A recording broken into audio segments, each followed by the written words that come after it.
Bonjour à tous et bienvenue, vous écoutez Dans la Poche, un podcast dédié à la tech, au minimalisme et à la productivité. Je m'appelle Florian Beaufreton et je suis ravi de vous accueillir.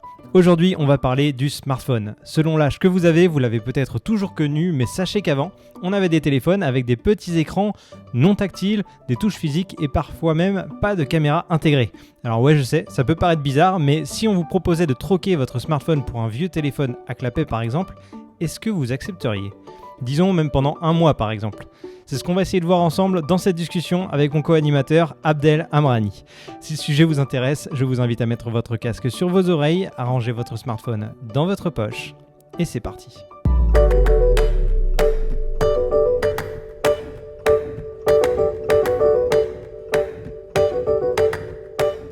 Avant de commencer cet épisode, n'hésitez pas à vous abonner et surtout à partager le podcast au maximum de monde sur les réseaux sociaux.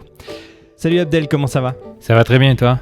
Écoute, super, un sujet qui je pense va être passionnant aujourd'hui. On s'est basé pour créer ce podcast sur une vidéo qu'on a vue il y a pas longtemps sur YouTube, qui est une vidéo de Matt D'Avella. C'est un Américain qui partage énormément de vidéos et d'expérimentations autour du minimalisme et de la productivité. Donc c'est vraiment quelqu'un de référence pour moi et je pense un petit peu pour toi aussi.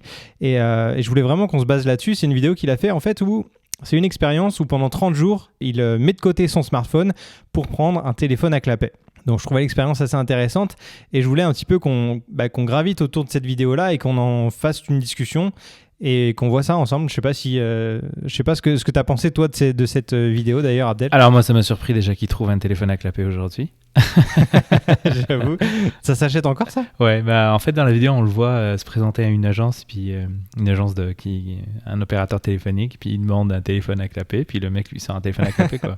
Je sais même pas combien ça coûte un téléphone à clapet. Est-ce que c'est encore de la valeur, ou alors peut-être même est-ce que ça a pris de la valeur parce que c'est devenu un truc vintage, tu vois ? Probablement. C'est drôle. Mais donc ouais, en fait son expérience c'était tout simplement pendant 30 jours de voir comment on pouvait vivre en 2020 ou 2021, je ne sais plus exactement quand il a tourné sa vidéo. Et donc voilà, ce qui était intéressant dans cette vidéo, c'était de voir un petit peu les habitudes qu'il avait avec son smartphone, qu'il devait réapprendre en fait sans justement ce smartphone et avec un téléphone à clapet.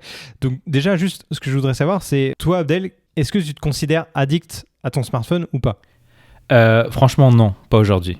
Okay. Je l'étais par le passé et j'étais même très addict au point que je passais beaucoup d'heures sur mon téléphone tous les jours. Et c'était devenu tellement pesant en fait que je faisais plus rien d'autre que regarder, être sur mon téléphone, les médias sociaux. Tu sais, par le passé, je couvrais l'actualité tech en fait. Donc j'écrivais sur des blogs, j'étais invité à des podcasts, des émissions de radio. Et du coup, j'avais le syndrome de celui qui attendait le feedback de ce qu'il a fait en fait. Qui a regardé, la réaction des gens. Est-ce que ça a pris, est-ce que ça n'a pas pris, est-ce que les gens étaient contents, est-ce qu'il y a des avis différents, est-ce qu'il y a des gens qui ont des points, et du coup tu passes ton temps à analyser tout ce que tu as fait en fait, et ça prend énormément de temps, plus ce côté un peu machiavélique en fait des médias sociaux, où est-ce que tu étais toujours en tout temps en train de regarder qui a lu mon message, qui a répondu à mon message, est-ce qu'il y a des commentaires. Ça c'était très néfaste, et je te dirais que j'ai pas fait une expérience radicale dans le sens où je me suis dit allez, je prends 2-3 jours et j'arrête d'utiliser mon téléphone. Sur plusieurs mois, je te dirais même sur 2 ans, j'ai diminué en fait ma consommation des médias sociaux jusqu'à dire aujourd'hui c'est quasiment absent. Donc je vais dire aujourd'hui c'est seulement le samedi matin où je regarde un peu mes médias sociaux, ce qui se passe un peu, et je passe pas plus qu'une heure quoi. Ok, ah oui, donc tu t'es vraiment mis un créneau dans la semaine ou le week-end, pour la consultation, tu dédies ce moment-là aux réseaux sociaux, tu sais que ce moment-là est fait pour ça, mais le reste de la semaine, tu mets complètement de côté ? Ouais, absolument. Donc, et tu arrives à t'y tenir et de ne pas être curieux d'aller voir ou ce genre de choses ? Pas du tout, franchement, j'ai plus cette envie j'ai plus cette envie continuelle en fait d'aller consulter mes réseaux sociaux, parce que premièrement, j'y poste plus rien. Donc, il n'y a pas ce côté j'attends à voir ce que ça a donné.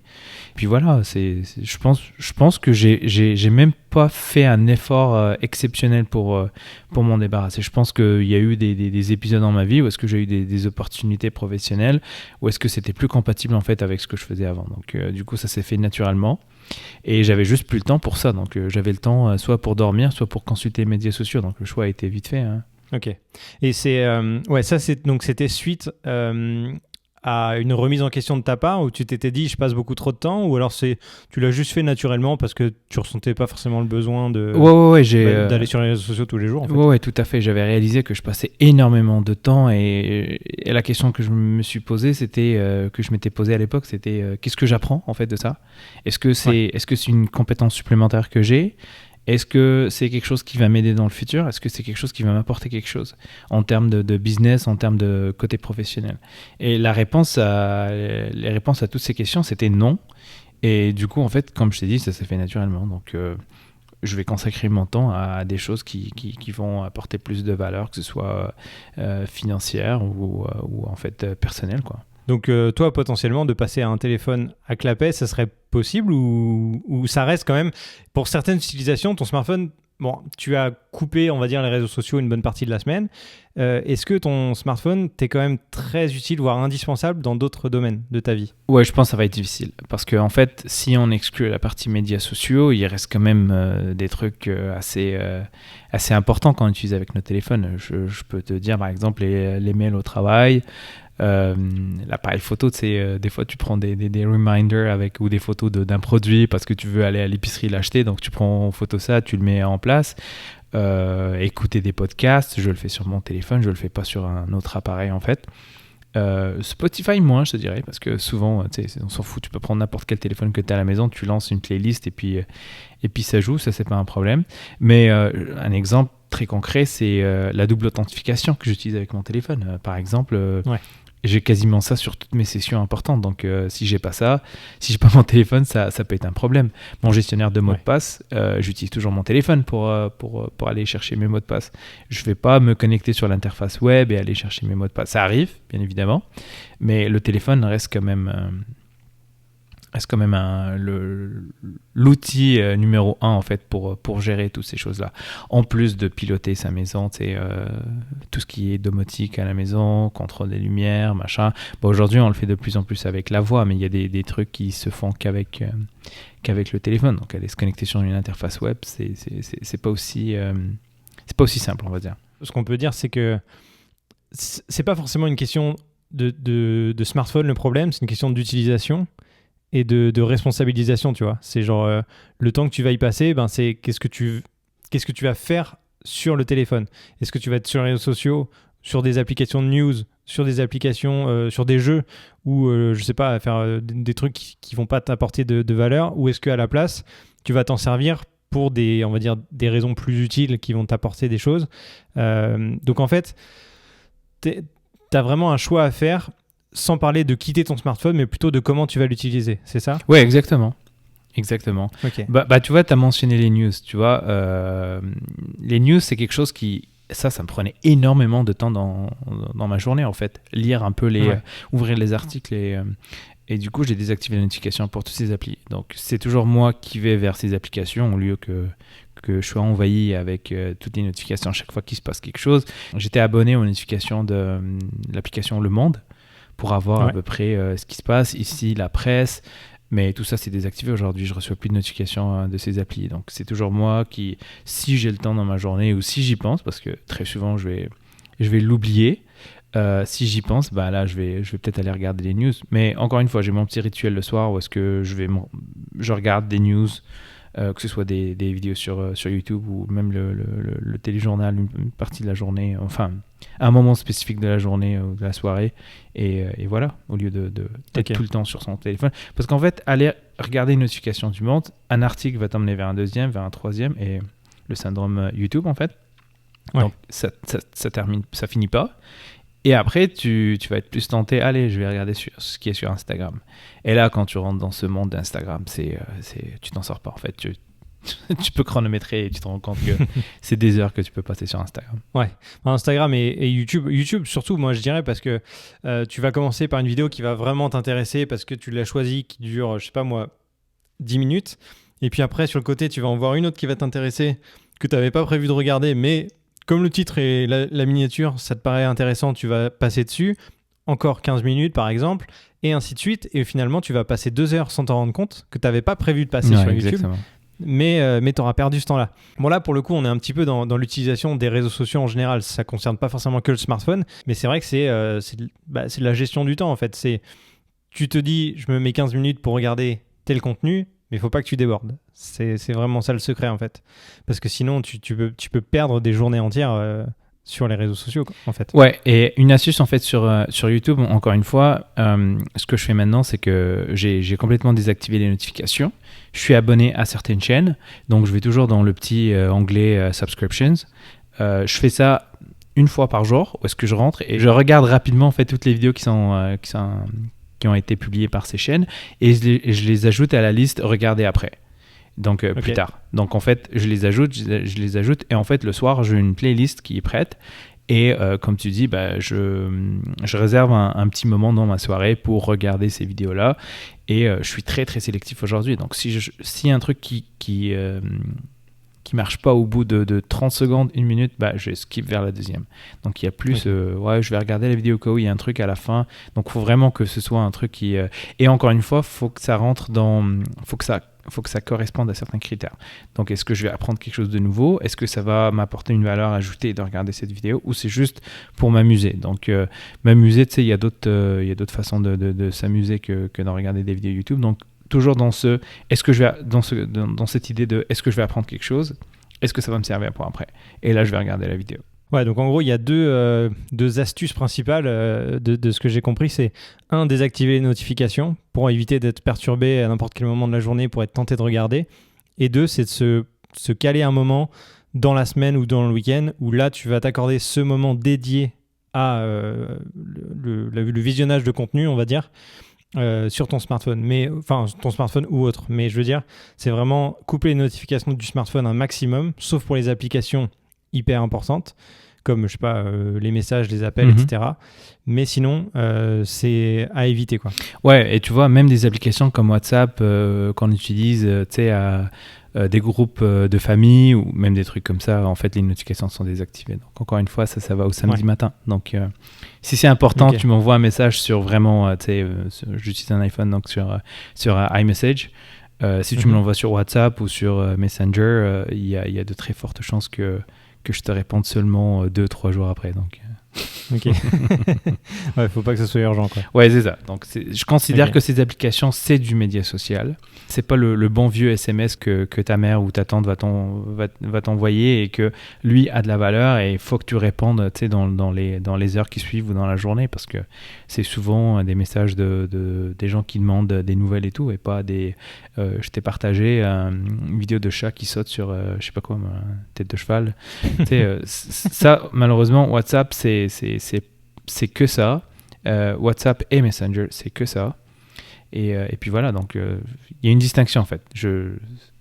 iMessage, c'est pas du média social, c'est vraiment le bon vieux SMS. Est-ce que tu fais partie de ces gens qui ont leur téléphone à côté d'eux quand ils se couchent et qui le regardent en se levant directement et qui passent du temps en regardant leur téléphone en prenant un petit déjeuner, par exemple? Est-ce que tu fais partie de ces gens-là, ou est-ce que tu as réussi à enlever le téléphone de ta chambre et éviter de le regarder avant une certaine heure, par exemple? Bon, le téléphone est dans ma chambre, ça c'est sûr, mais je vais pas regarder mon téléphone toutes les 2 secondes. Donc en fait, je regarde souvent mon téléphone avant que je me couche, c'est sûr. Une fois qu'il est fermé, il est fermé. Lorsque je me lève le matin, j'ai mon petit rituel où est-ce que j'ai 2-3 chaînes YouTube d'informations que je vais mettre pendant que je me brosse les dents. Donc c'est des vidéos mais qui s'écoutent très bien. Donc pendant que je fais ma toilette du matin, j'ai les petites vidéos qui roulent. À partir du moment que je commence à travailler, toutes les applis qui ne sont pas reliées au travail ne m'envoient plus de notifications. Bien sûr, à part FaceTime, le téléphone normal et iMessage. Et du coup, je ne réponds pas à tout ce qui est en dehors. Ce qui peut être des fois problématique parce que des fois, je passe à côté de plein de trucs dans ma journée et je me rends compte seulement à la fin de la journée qu'il y avait tel truc personnel que je devais faire que je n'ai pas fait. Donc, encore une fois, j'essaie de prioriser avec...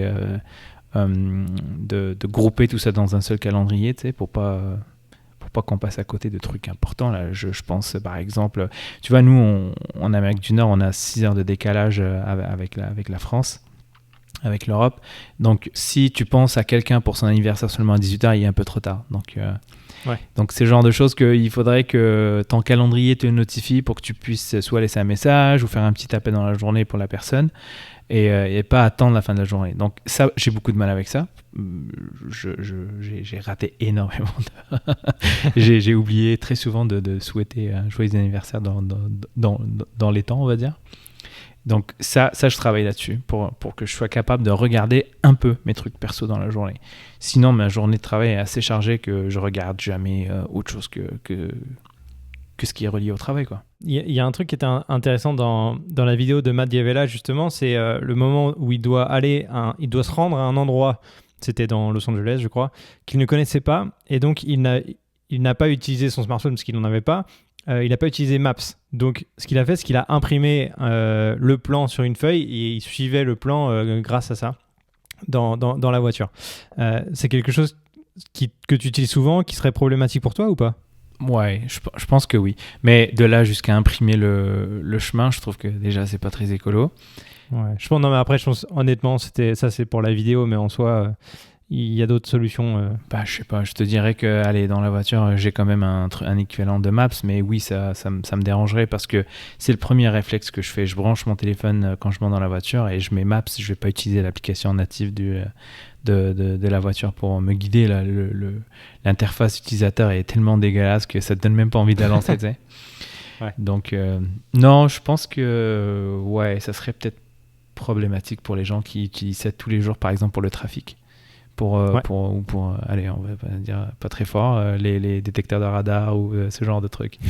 Donc, donc ça devrait être un problème, j'imagine, pour les gens qui utilisent.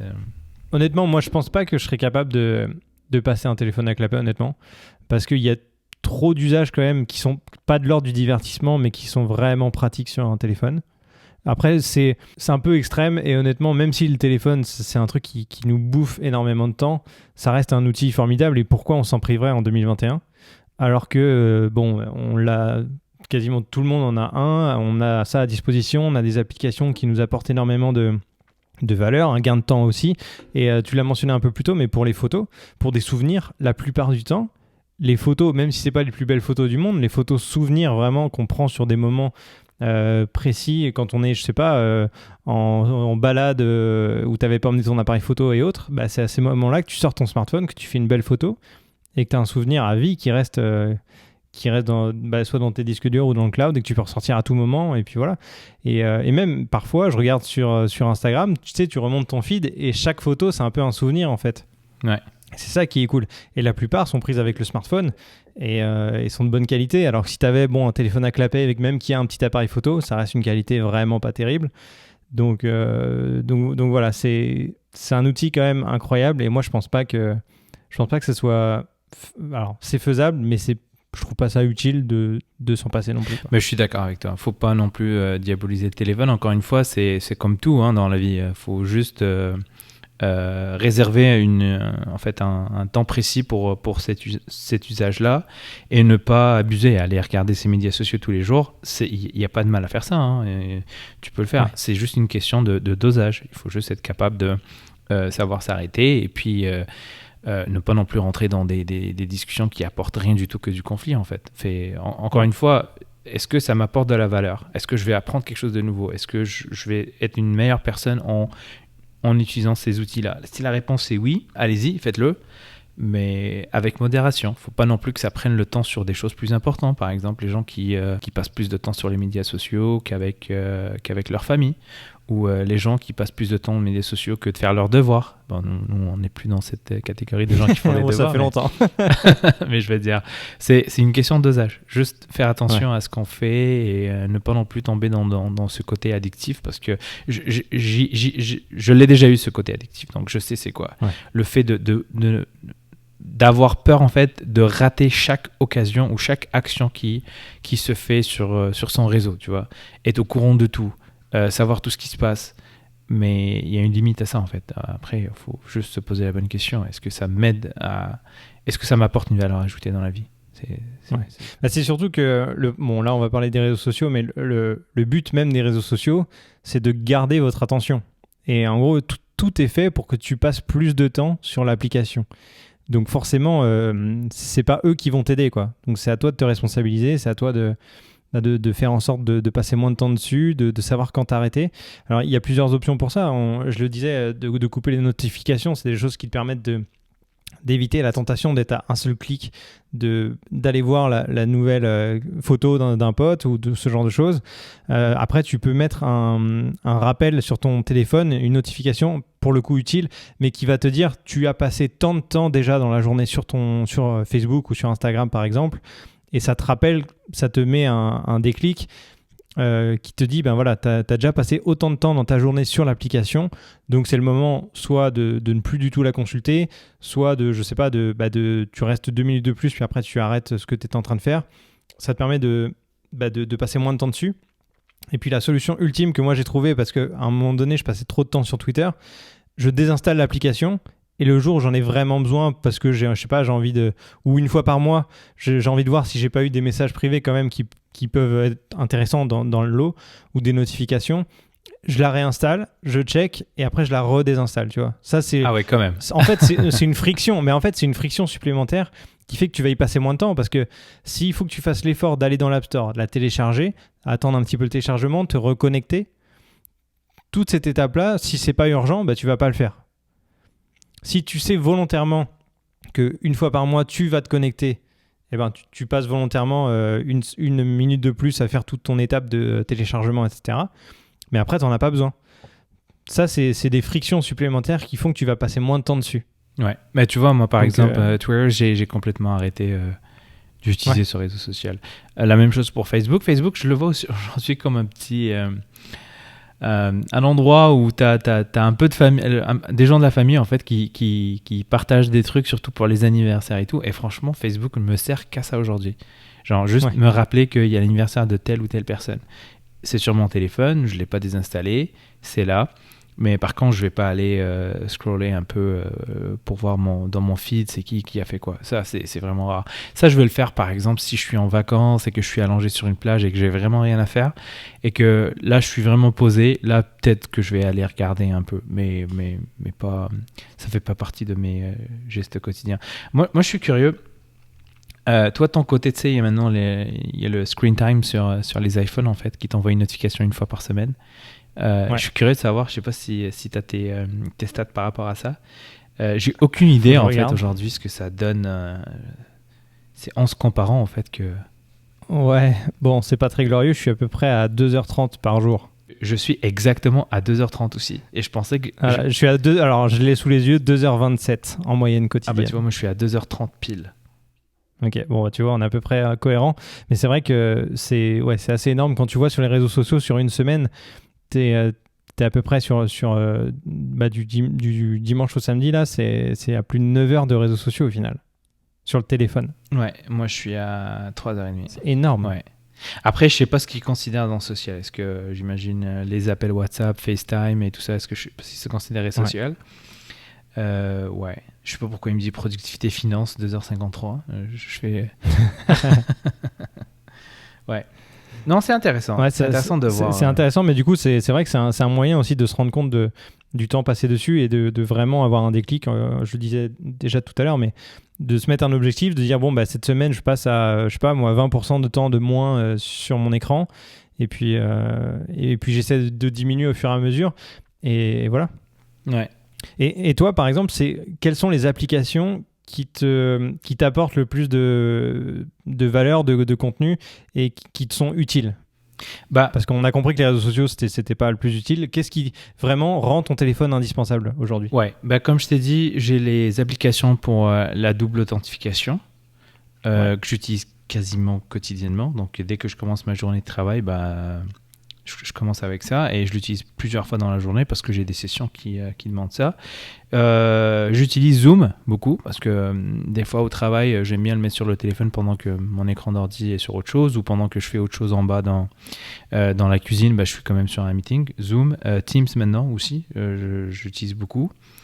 Par la suite, j'ai beaucoup des applications de prise de notes comme OneNote que j'utilise beaucoup pour le travail. Ça fait partie des trucs que j'utilise beaucoup. Je l'ai déjà mentionné, gestionnaire de password aussi. Ouais. Ça, je l'utilise beaucoup. Après, tu vois, j'utilise l'application Clock, l'horloge là pour mettre mon alarme tous les soirs. J'utilise l'application Overcast pour écouter mes podcasts. Spotify aussi. J'utilise Wallet aussi pour paiement. Paiement sans contact. Ouais, l'application caméra aussi. Notion que j'ai commencé à utiliser. Okay. Et puis voilà, je pense grosso modo, ça c'est les applis que j'utilise le plus souvent. Et puis Outlook aussi sur mon téléphone. Pour tes mails. Ouais. Ok. Voilà. C'est sûr que j'en ai oublié. Je suis en train de penser à Slack, Google Keep. J'utilise Jamboard qui permet en fait d'avoir un whiteboard en fait pour le travail des fois si tu veux griffonner, là, dessiner quelque chose ou. Puis voilà, je te dirais de moins en moins Google Maps parce que il y a plus de. On n'a plus le droit de sortir de toute manière. Il y a plus de temps de trajet, donc je sais pas pourquoi il m'affichait que j'ai utilisé pendant 1h22 alors que j'ai pas passé 1h22 en voiture quoi. Ok, ouais, donc on a globalement les mêmes applications à quelque chose près en ce moment, mais ouais, bah écoute, c'est intéressant en tout cas de voir que finalement le smartphone, ce qui est important, c'est ce qu'on va en faire. C'est pas forcément à diaboliser, c'est pas forcément le mal d'avoir un smartphone, mais c'est plutôt les applications qu'on va utiliser et le temps qu'on va passer dessus en fait. Parce que c'est vrai que dès qu'on a un temps où on ne fait rien, genre je sais pas, par exemple les transports en commun ou aux toilettes par exemple, c'est con, mais aux toilettes tu prends ton téléphone, bah, tu vas checker ton téléphone, tu vas être sur les réseaux sociaux, tu vas pas forcément apprendre de choses et puis tu vas rester 2 fois plus de temps. Ouais. Donc c'est des moments un peu idiots, mais si tu évites d'emmener ton téléphone avec toi, que ce soit aux toilettes ou que tu évites de le sortir de ta poche quand tu es dans les transports, c'est du temps en moins de temps d'écran, inutile en plus parce que la plupart du temps c'est pour rien faire. Donc voilà, c'est les principales choses que je vois par rapport au smartphone. Et donc la réponse au final c'est non. Je pense pas qu'on pourrait vivre. Enfin moi en tout cas, la réponse serait ça serait difficile. Sans smartphone. Ça serait difficile pour plein de raisons. En plus que moi je trouve valable.